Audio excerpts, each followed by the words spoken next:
ETV YouTube ఛానల్స్లో మీ వ్యాపార ప్రకటనల కోసం ఈ నంబర్కి కాల్ చేయండి.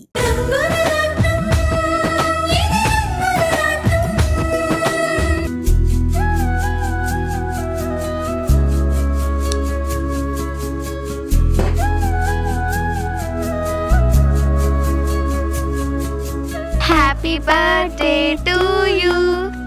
Happy birthday to you. Happy birthday to you. Happy birthday to you. Happy birthday, Daddy. Thank you, baby. Happy birthday to you, sir. Thank you, Sita. అవును, ఈ రోజు నా పుట్టినరోజు నీకెలా తెలుసు? మీ పుట్టినరోజు కోసం ప్రియా ఎంతో కష్టపడి ఒక గిఫ్ట్ బాక్స్ తయారు చేసింది. ఇదంతా ప్లాన్ చేసింది, కానీ మీకు ఇవేవి ఇష్టం ఉండదు అని చెప్పింది.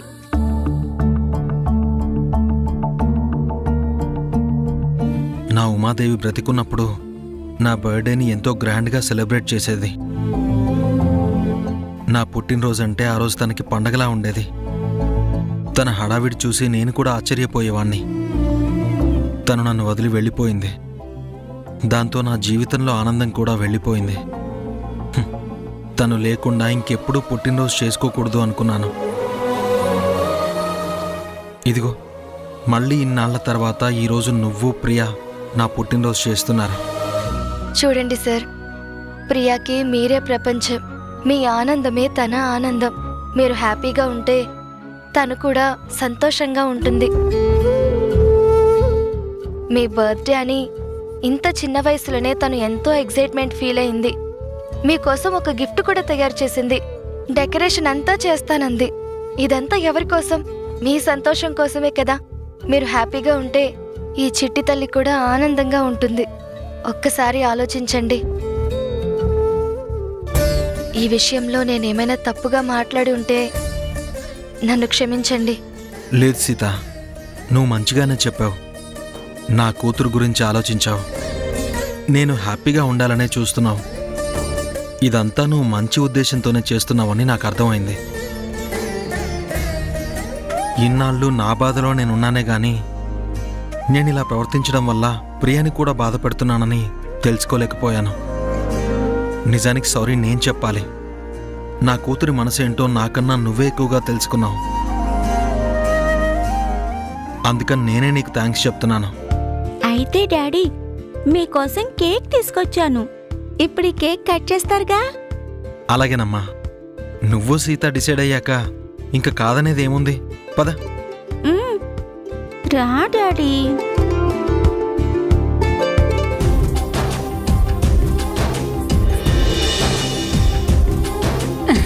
Happy birthday to you. Happy birthday to you. Happy birthday to you, Kalyan.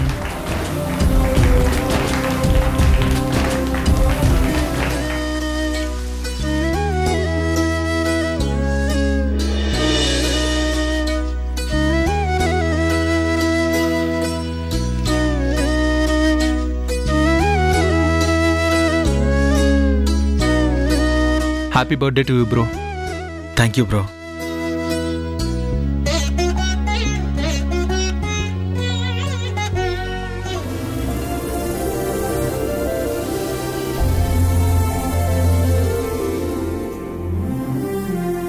Sita, నేనెప్పుడూ హ్యాపీగా ఉండాలని నేను ప్రేమించిన ఉమా కోరుకునేది. తను మధ్యలోనే నాకు దూరం అయిపోయింది. నన్ను ఒంటరిని చేసిందని నేను ఎంతో బాధపడ్డాను. ఇన్నాళ్ల తర్వాత మళ్ళీ నువ్వు వచ్చావు. నేను నా కూతురు హ్యాపీగా ఉండాలని ఇంతలా కోరుకుంటున్నావు. నువ్వు నాతో ఉంటేనే నా జీవితంలో ఆనందం ఉంటుందని నాకు అర్థమైంది. అత్తయ్య వాళ్ళు కూడా నిన్ను నా జీవితంలోకి తీసుకోమని నాకు చెప్పారు. అందుకే సీత, రేపు నా పుట్టినరోజు సెలబ్రేషన్ అవని నా మనసులో ఉన్న మాట నీకు చెప్తాను. తొందరలోనే మనిద్దరం ఒకటవుతాం.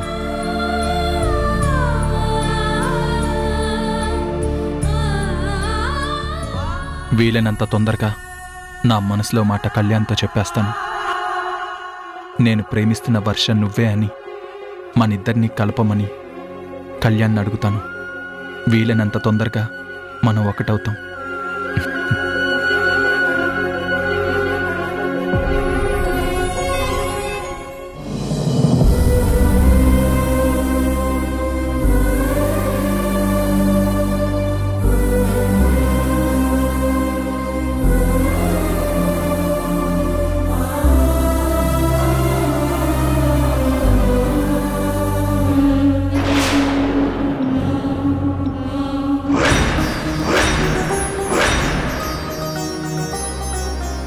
మళ్ళీ ఎందుకు వచ్చావు అన్నయ్య?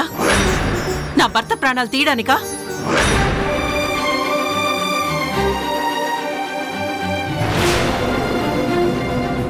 ఏమా, ఈ అన్నయ్య నీకు హంతకుల్లా కనిపిస్తున్నాడా? నీ భర్త ప్రాణాలు తీసేవాళ్ళ కనిపిస్తున్నాడా? ఎందుకమ్మా ఇలా మారిపోయావు? నా గురించి ఇంట్లో అందరికన్నా నన్ను అర్థం చేసుకునేది నా చెల్లెలని నేను జానకితో చాలాసార్లు చెప్పానమ్మా. అలాంటిది నువ్వు ఇలా మాట్లాడుతుంటే బాధగా ఉందమ్మా, తట్టుకోలేకపోతున్నాను. అన్నయ్య, నీ విషయంలో నేనెప్పుడు గొప్పగానే ఆలోచించాను. ఆయన మీ గురించి అనవసరంగా తప్పు పడుతున్నారని నేను ఎన్నోసార్లు చెప్పేదాన్ని. కానీ మీరు ఆయన ప్రాణాలు తీయాలనుకున్నారు. మిమ్మల్ని ఎలా నమ్మమంటారు? మీరు కాదని చెప్పడానికి ఒక్క ఆధారమైనా ఉందా? అయితే అది నాకు చూపించండి అన్నయ్య. అప్పుడు మీరు తప్పు చేయలేదని నేను నమ్ముతాను. అక్కడికి రమ్మన్నది మీరు. ఆయన మీద అటాక్ చేసింది మీ మనిషి. చెప్పిన సమయానికి మీరెందుకు రాలేదు? మీ మనిషి ఎందుకు వచ్చాడు? దానికి మీరు సమాధానం చెప్పగలరా? ఇక్కడే అర్థమవుతోంది కదా ఇదంతా మీరే చేయించారని. అమ్మ పూర్ణ, ఒక్కోసారి మన కళ్ళు కూడా మనకు అబద్ధం చెప్తాయమ్మా. మన చెవులు కూడా మనకు నిజాన్ని వినిపించకుండా చేస్తాయమ్మా. ఆ రోజు నేను అక్కడికి రాకపోవడానికి కారణం ఉందమ్మా. అదేంటో తెలుసుకోకుండా నా మీద వేసిన నిందని నువ్వు నమ్మేశావు. నేను ఈ పని చేయలేదని చెప్పడానికి ఒక్క సాక్ష్యమైనా ఉందా అని అడుగుతున్నావు కదమ్మా. ఇది నా అంతటా నేను గొప్ప చెప్పుకోవడం కాదమ్మా.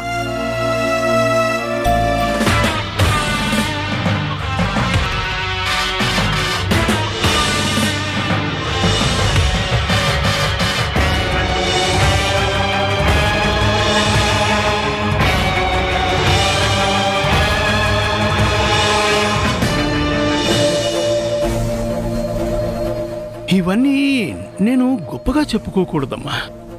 ఒక్కసారి ఆలోచించు. ఆ రోజు అలా ఆలోచించే అన్నయ్య ఈ రోజు నీ పసుపు కుంకాలు తీయాలని ఎందుకు అనుకుంటాడమ్మా? ఇంకా నువ్వు నన్ను నమ్మకపోతే నేను బ్రతుకుంటే ప్రయోజనం లేదమ్మా. పూర్ణ, పూర్ణ, ఏమైంది పూర్ణ?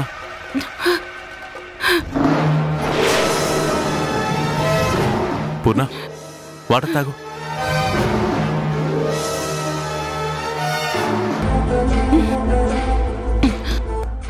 ఏమైంది నాని?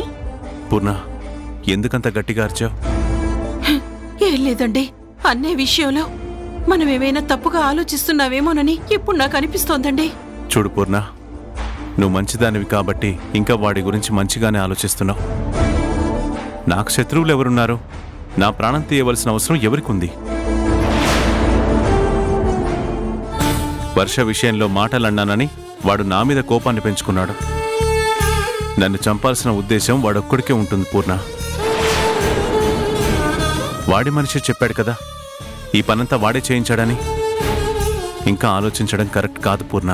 అది కాదండి, ఇప్పుడు మన కళ్ళ ముందు సాక్ష్యాలు ఎన్ని కనిపించినా కోర్టులో అన్నయ్య బాధపడిన తీరు చూస్తుంటే నాకెందుకో మనం తప్పు చేస్తున్నామనిపిస్తోందండి. చూడు నాని, తప్పు చేసిన వాళ్ళు నేను తప్పు చేశాను అని చెప్తారా? తప్పించుకోవడానికి ఇలా దొంగ కన్నీళ్లు పెట్టుకుంటారు. నిజంగా ఆ మనిషి మంచివాడే అయితే తాతి చెప్పిన టైంకి తను వచ్చేవాడు కదా. తను రాకుండా తన మనిషిని పంపించి హత్య ప్రయత్నం చేయించాడు. ఇందులో సందేహమే లేదు. ఇదంతా ఆ ముసలోడు కావాలని చేశాడు. సమంత చెప్పింది నిజం పూర్ణ. సూర్యన్ తెలివిగా చేశాడు, కానీ నేను తప్పించుకుంటానని తెలుసుకోలేకపోయాడు. ఇలా ఇరుక్కుంటాడని ఊహించుకోలేకపోయాడు. వాడనుకున్నది జరగకపోయేసరికి కన్నీళ్లు పెట్టుకుని మళ్ళీ నాటకం ఆడుతున్నాడు. అనవసరంగా నువ్వు ఆ విషయం గురించి ఆలోచించుకో. వాడు చేసిన తప్పుకి తగిన శిక్ష పడుతుంది. నువ్వు ప్రశాంతంగా పడుకో. శామ్, నువ్వు కూడా వెళ్ళి పడుకోమ్మా. పడుకో.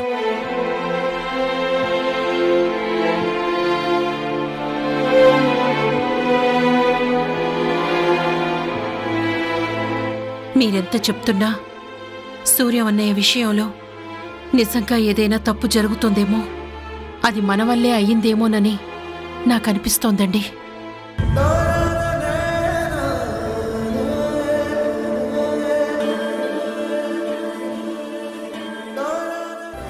థ్యాంక్ యూ సో మచ్ అండి. ఈరోజు నేను అక్కడికి రాలేను. మేమందరం కలిసి బయటికి వెళ్తున్నాం. సారీ అండి, ఇంకోలా అనుకోవద్దు. నా బర్త్డే రోజు మీరు విష్ చేయడం నాకు చాలా చాలా ఆనందంగా ఉంది. బట్ ఈ రోజంతా నా ఫ్యామిలీకి నా టైం కేటాయించాలని డిసైడ్ అయ్యాను. ఉంటాను సార్, బాయ్.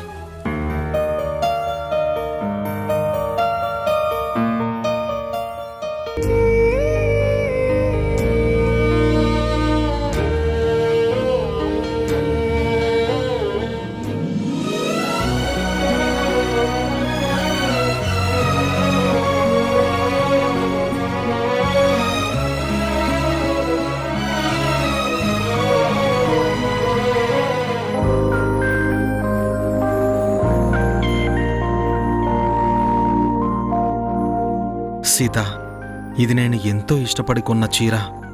నా ఉమాకిద్దామనుకున్న చీర తనకివ్వలేదు. నీ మనసులో నా మీద ప్రేమ ఉందో లేదో తెలుసుకోవడానికి ఈ చీర నీకిచ్చాను. ఇది నా పుట్టినరోజు నాడు నువ్వు కట్టుకున్నావంటే నీకు కూడా నా మీద ఇష్టం ఉందని అర్థమవుతుంది. ఈరోజు నా మనసులో మాట నీకు చెప్తాను. నువ్వు ఒప్పుకుంటావన్న నమ్మకం నాకిప్పుడొచ్చింది.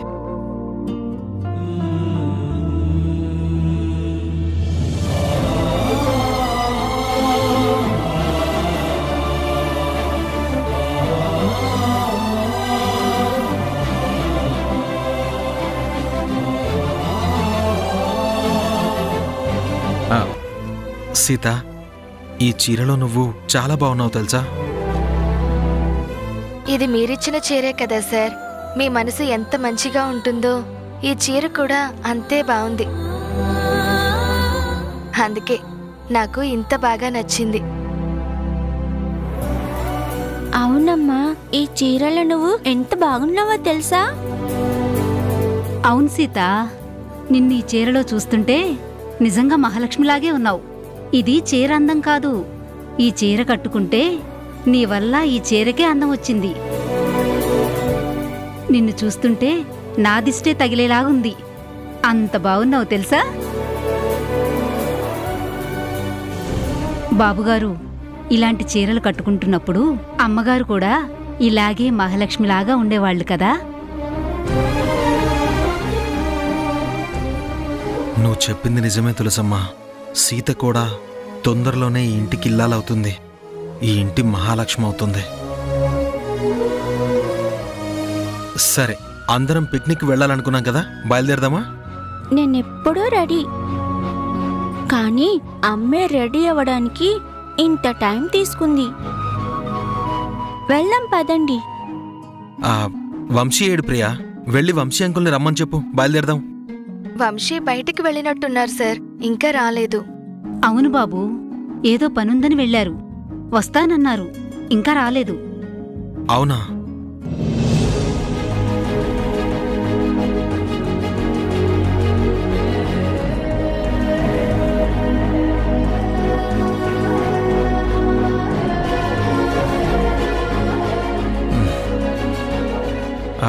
తెలుసమ్మా, మేమెక్కడికి వెళ్తున్నామని వంశీకి తెలుసు.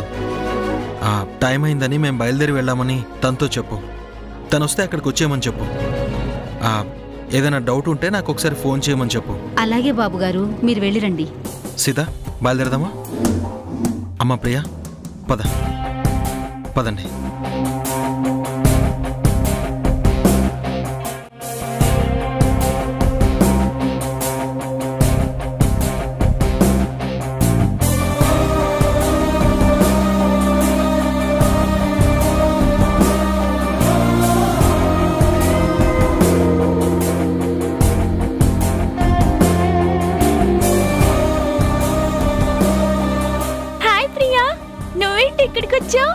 హాయ్ జాను, మా డాడీ పుట్టినరోజు, అందుకే మేమందరం పిక్నిక్ చేసుకోవడానికి ఇక్కడికి వచ్చాం.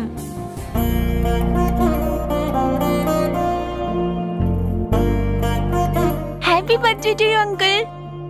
థ్యాంక్స్ అమ్మా, thank you so much. Priya, మనిద్దరం వెళ్ళి ఆడుకుందామా? లేదు, నేను మా అమ్మ దగ్గరే ఉంటాను, నువ్వు వెళ్ళి ఆడుకో. తప్పమ్మా, తను నీ ఫ్రెండ్ కదా, అంత అభిమానంగా అడుగుతున్నప్పుడు వెళ్ళి ఆడుకోవాలి. మేమిక్కడే ఉంటాం కదా, మీరిద్దరు వెళ్ళి ఆడుకోండి. అది కాదమ్మా, నేను నీ దగ్గరే డాడీ దగ్గర ఉండాలని కదా వచ్చాను. మేమిక్కడికి వెళ్తాం ప్రియా, మేమిక్కడే ఉంటాం కదా, మీరు వెళ్ళి ఆడుకోండి. సరే డాడీ. జాను, మనం వెళ్ళి ఆడుకుందామా? పదా.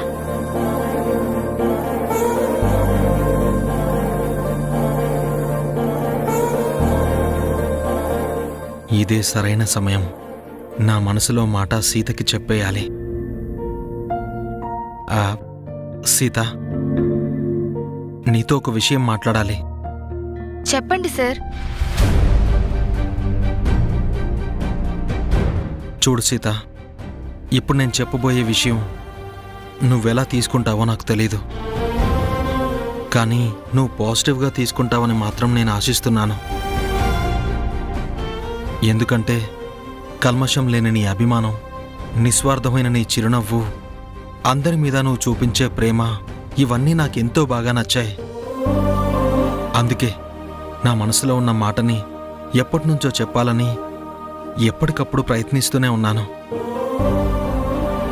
కానీ ఏవేవో కారణాలతో చెప్పలేకపోతూనే ఉన్నాను. ఇంకా ఈరోజు ఏది ఏమైనా సరే నీకు చెప్పాలని నిర్ణయించుకున్నాను. మీరు దేని గురించి మాట్లాడుతున్నారో నాకు అర్థం కావడం లేదు. చూడు సీత, నువ్వు మా ఇంటికొచ్చినప్పుడు ఇంట్లో నీకు స్థానాన్ని ఇచ్చాను. నీ గతమేంటో అడగాలని నేనెప్పుడూ అనుకోలేదు. ఎందుకంటే ఏదో ఒక బాధతో వచ్చావని నేను అప్పుడు అర్థం చేసుకున్నాను. కానీ నీ పట్ల నా మనసులో ఇలాంటి ఉద్దేశం ఒకటి వస్తుందని నేను ఊహించలేదు. కానీ ప్రియ నిన్ను అమ్మ అని పిలవడం, ప్రియాని నువ్వంత జాగ్రత్తగా చూసుకోవడం, మా ఇంటి విషయంలో నువ్వంత జాగ్రత్తగా ఉండడం నాకు చాలా నచ్చాయి.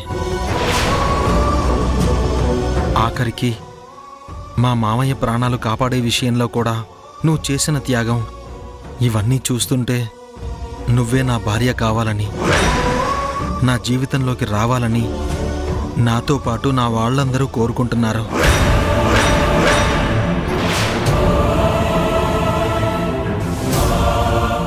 ఏంటి సార్ ఈ నిర్ణయం?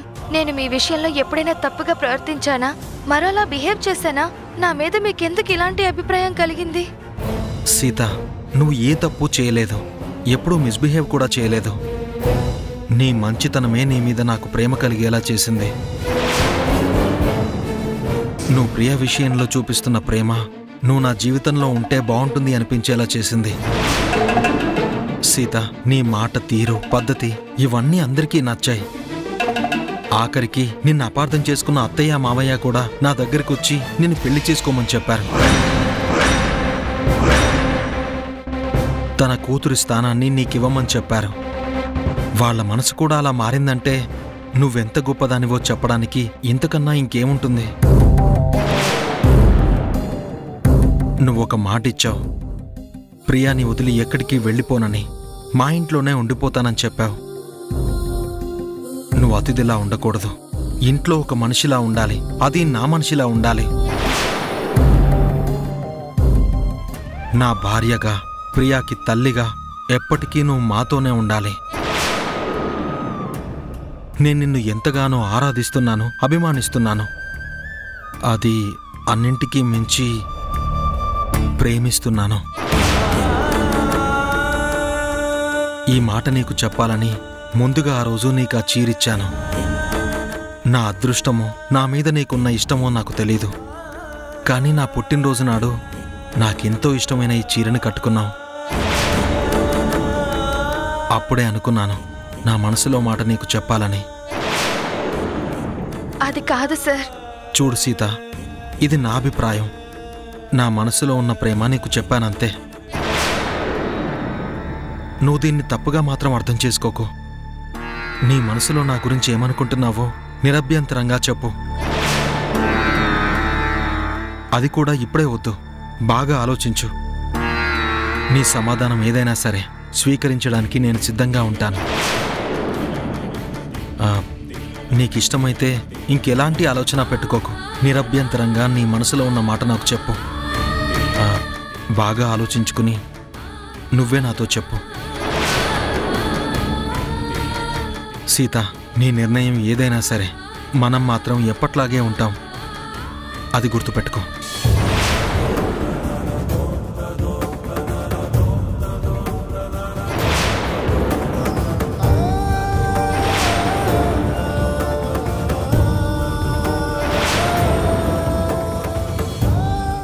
హాస్పిటల్కి వెళ్లకుండానే నారాయణ అంబులెన్స్లోనే చచ్చిపోయాడా? లేదు మేడం, నారాయణ తప్పించుకున్నాడు మేడం.